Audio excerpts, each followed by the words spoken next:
Jadi dicairkan egonya, dilonggarkan keterikatannya, dibuka pikirannya sehingga wawasan-wawasan bisa masuk. Sehingga kualitas hidup kita semakin baik. Semakin nambah ilmu ya semakin ringan perjalanan. Semakin ada orang soleh yang bisa nuntun kita akan semakin mudah perjalanan. Nah ini diantara metodenya, kendaraannya. Oke, saya lanjutkan. Nah ini terminal-terminalnya bahasa saya yang harus dilewati. Kalau dalam tasawuf namanya makomat. Jadi makom-makom. Makom-makom itu bahasa pasnya memang stasiun-stasiun, terminal-terminal. Ini kalau ini harus urut. Ini saya kasih contoh makom menurut Imam Ghazali. Jadi makom yang harus dilalui. Jadi awalnya itu dilanjutkan itu lagi. Para ulama sufi biasanya punya rumus yang berbeda-beda. Beda torekot, beda jalan, biasanya beda makom yang harus dilalui perjalanannya. Misalnya, menurut Imam Ghazali, perjalanan itu harus dimulai dari taubat. Jadi membersihkan diri, kita bersihkan seperti tadi yang saya awali dengan pembersihan diri, pembersihan batin. Ini dulu beres, sampai tuntas tobat yang sebenar-benarnya tobat, yang nasuhah, yang tobat yang tidak iseng. Tobat yang tidak rutin, tapi benar-benar menyesal, tidak ingin mengulang lagi. Orang tobat itu bukan berarti orang yang besok-besok tidak salah lagi, tapi seandainya melakukan kesalahan secara tidak sengaja. Jadi kalau tobat kok masih salah secara sengaja, ya berarti tidak niat tobat. Harus nasuha tobatnya, serius, baru tobat itu. Nah, setelah taubat, sabar. Jadi sabar ini berarti apa? Sabar menjalani proses perjalanan menuju Allah. Jadi sabar itu bisa sabar dari atau sabar untuk. Sabar dari mungkin tekanan orang lain, sabar dari godaan dunia, sabar itu sabar. Ada orang menyusahkan kita, sabar itu sabar dari. Tapi ada juga sabar untuk.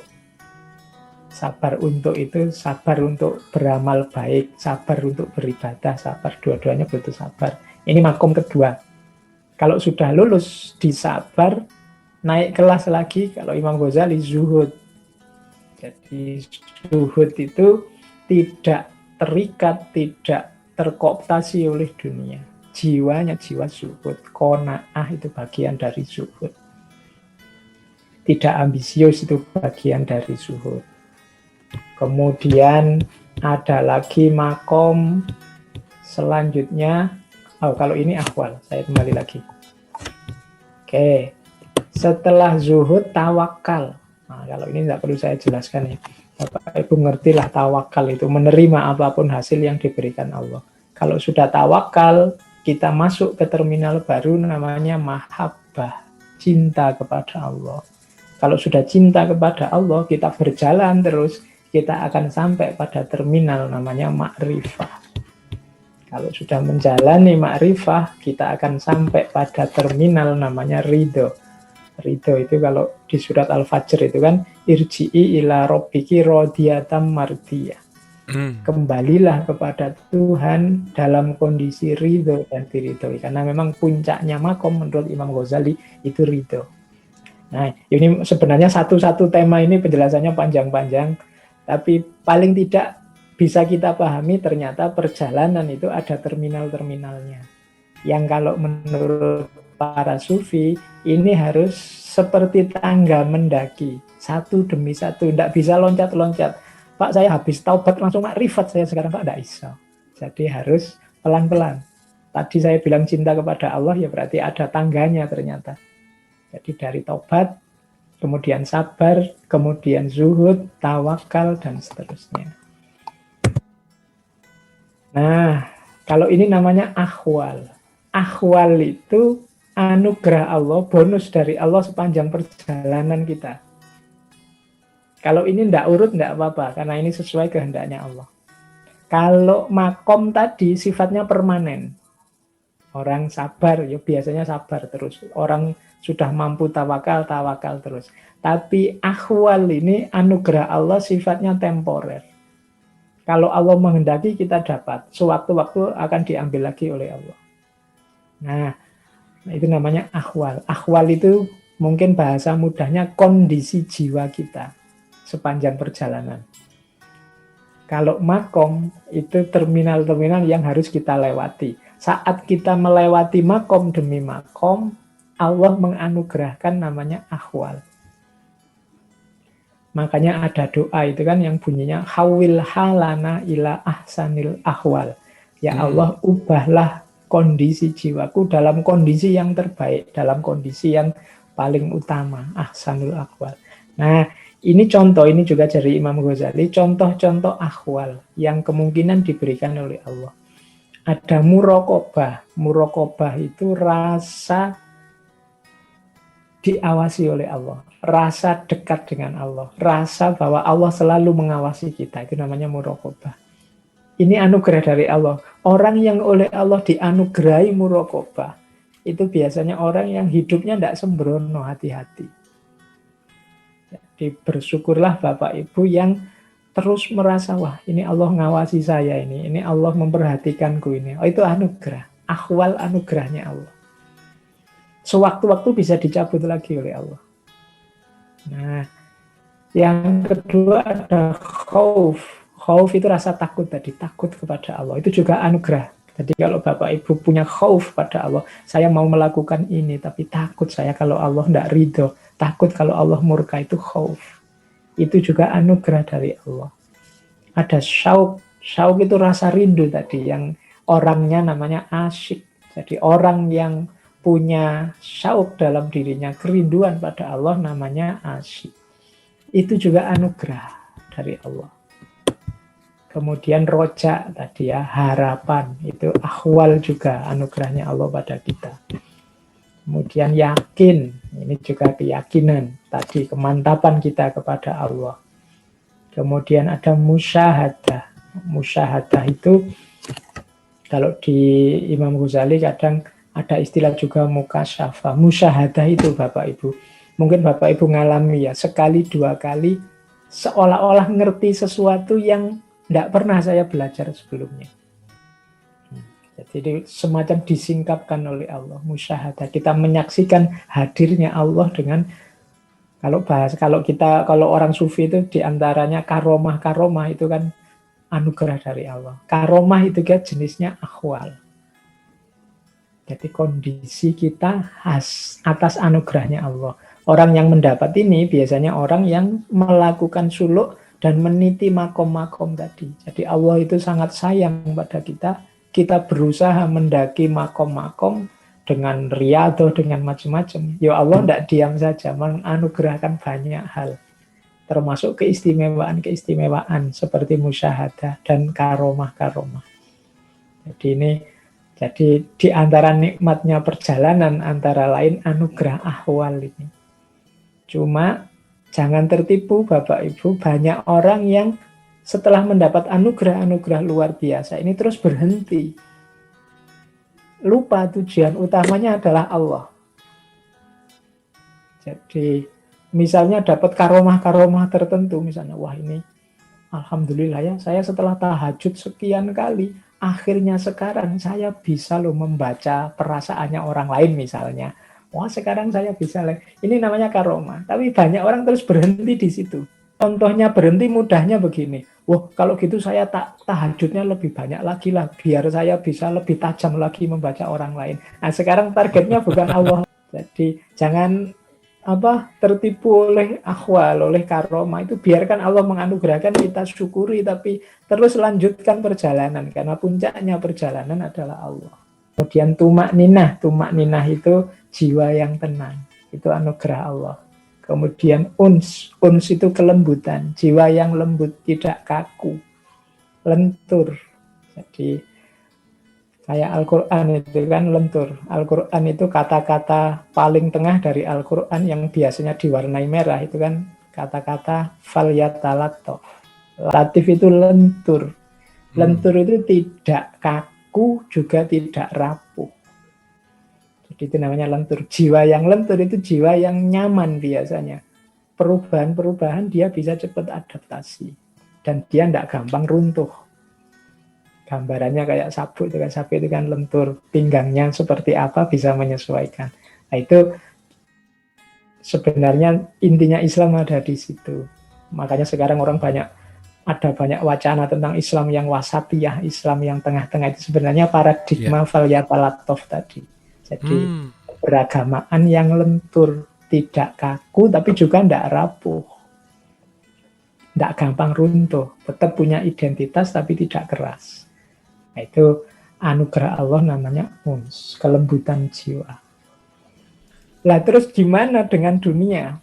Ini tadi kan perjalanannya kok menjauh terus dari dunia. Ada perannya dunia atau yang disebut alam syahadah. Jadi dunia penting, pengalaman indrawi juga penting. Tapi jadikan dia interaksi kita dengan dunia itu paling tidak arahkan ke 4 hal. Yang pertama namanya tawajud, yang kedua tajarrud, yang ketiga hikmah, yang keempat madah. Jadi tawajud itu interaksi kita dengan dunia hendaknya membuat kita tawajud. Tawajud itu kesadaran tentang wujud. Jadi kesadaran kita tentang posisi kita di hadapan Allah. Itu tawajud. Ya Allah, setelah aku melihat alam semesta ini, rasanya aku ini sangat kecil. Padahal di depan alam, apalagi di hadapanmu. Itu namanya fungsi tawajud. Ya Allah, aku lihat manusia yang seperti itu, yang kasar, yang rusak-rusakan itu. Allahu Akbar, berarti engkau memang maha besar. Betapa lemahnya kita, betapa mudah tergodanya kita. Itu tawajud namanya.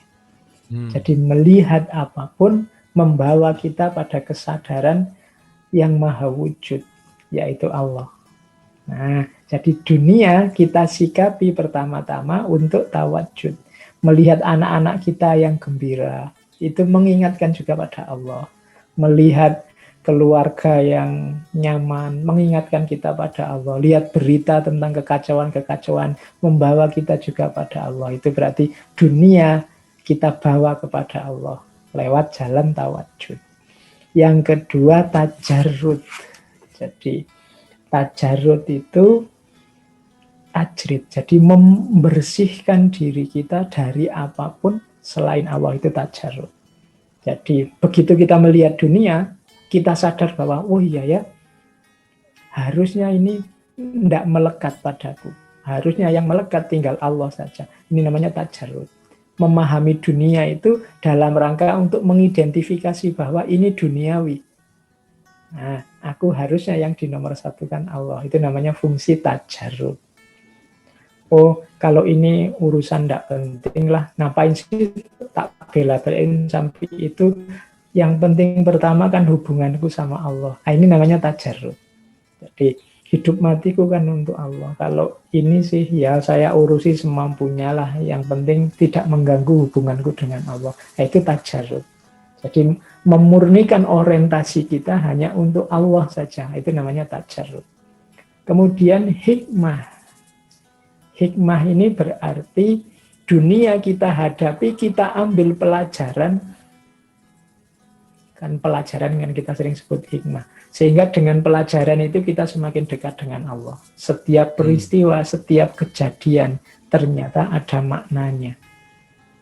Yang ini, setiap makna ini tambah mendekatkan kita kepada Allah. Semuanya punya arti ilaihi roji'un. Membuat kita sedikit demi sedikit kembali kepada Allah semakin dekat. Itu namanya fungsi hikmah. Dan yang terakhir, dunia kita fungsikan sebagai maddah. Maddah itu pujian. Ada apapun, Allahu Akbar, Subhanallah, Alhamdulillah. Jadi ini kan tiap hari sebenarnya akrab dengan kita. Cuma kadang-kadang otomatis saja maknanya tidak nempel. Astagfirullah, Subhanallah itu kan banyak mewarnai mulut kita. Tapi fungsi efektifnya tidak main. Itu namanya maddah. dia operatif. Kita Allahu Akbar itu benar-benar Allah yang maha besar. Yang lain kecil, kita semua tidak ada apa-apanya. Allahu Akbar. Ketakjuban kita akan kebesarannya Allah. Subhanallah juga begitu. Ketakjuban kita akan maha sucinya Allah. Alhamdulillah itu kan juga begitu. Pengakuan kita bahwa semua kebaikan, semua kenikmatan yang hadir dalam hidup kita itu ya semuanya bukan jasa kita, tapi jasanya Allah. Jadi yang layak dipuji satu-satunya hanya Allah. Ini fungsi madah namanya. Jadi dunia kita kelola sebagai tawajud, tajarrud, hikmah atau madah. Jadi pada akhirnya dunia justru akan membantu perjalanan kita mendekat ke Allah. Oke. Saya kira itu, saya ada puisi ini, Bapak Ibu bisa membaca. Ini dari Mula Sadra, tadi ada puisi bagus, menurut saya. Tuhan itu tak terbatas, tanpa ruang, tanpa waktu. Namun, dia menjadi kecil sesuai dengan pemahamanmu. Namun, dia akan datang sebatas kebutuhanmu. Namun keluasannya sebatas harapanmu. Namun pembicaraannya sebatas keimananmu. Mereka yang yatim, dia menjadi ayah dan ibunya. Ya, mereka yang butuh saudara, dia akan menjadi saudaranya. Mereka yang putus harapan, dia akan menjadi harapan. Mereka yang tersesat, dengannya akan menemukan jalan. Mereka yang berada dalam kegelapan akan mendapatkan cahayanya, mereka yang sakit akan disembuhkannya. Tuhan akan menjadi segalanya dan bersama seluruh manusia, namun dengan syarat keyakinan, dengan syarat sucinya hati, sucinya rohani, dengan syarat menjauhi perkawanan dengan kekejian. Cucilah hatimu dari segala debu, cucilah pikiranmu dari segala pikir yang keliru, cucilah mulutmu dari segala kata yang tak perlu, karena dia senantiasa menantimu dan memanggilmu di setiap lorong hening malammu.